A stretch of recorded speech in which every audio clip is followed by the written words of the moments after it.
नमस्कार, मी मृणाली पिळणकर. तुम्ही पाहत आहात एलएस मराठी. पाहुयात काही महत्त्वाच्या घडामोडी. पुण्यात अनेक विकास कामं होत आहेत. पुण्यातील प्रशासकीय इमारती जनतेच्या सेवेची केंद्र बनली आहेत असं नियमित अजित पवारांना वाटायचं. पुण्यातील भाषणात सुनेत्रा पवारांकडून पुन्हा अजित पवारांची आठवण.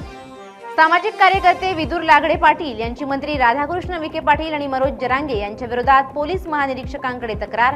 कुणबी प्रमाणपत्र वाटपाविषयी चुकीची आणि दिशाभूल करणारी माहिती दिल्याचा आरोप. संसदेत बसून चहा पकोडे खाणं हे लोकशाहीसाठी अनुरूप नाही. राहुल गांधींची कृती भारताचा अपमान करते आणि जागतिक स्तरावर चुकीचा संदेश पाठवते.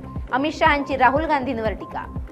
गॅस तुटवड्यातही तुळजाभवानी मंदिरात भाविकांना मिळतोय लाडू प्रसाद. तुळजाभवानी देवस्थानला गॅस टंचाईचा फटका नाही. पोलिसांनी आरोपीला अटक केली आहे, पण आरोपीला पाठबळ देणाऱ्यांना अटक करून आम्हाला न्याय द्यावा. बीडमधील पीडित महिलेच्या पतीची मागणी. उत्तर प्रदेशातील गाझियाबाद येथे 13 वर्षांपासून कोमामध्ये असलेल्या हरीश राणांना कुटुंबियांकडून अखेरचा निरोप.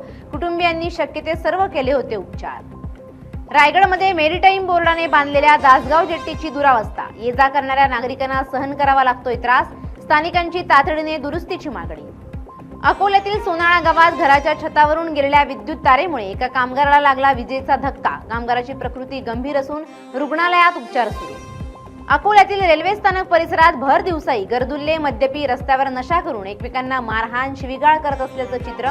रेल्वे स्थानकावरील महिला तसेच प्रवाशांना मोठा त्रास. पोलिसांचं मात्र अक्षम्य दुर्लक्ष. नांदेडच्या शिवरोड येथील एका ढाब्यावर 5 जणांच्या टोळक्याकडून जुन्या वादातून एका व्यक्तीवर तलवारीने हल्ला.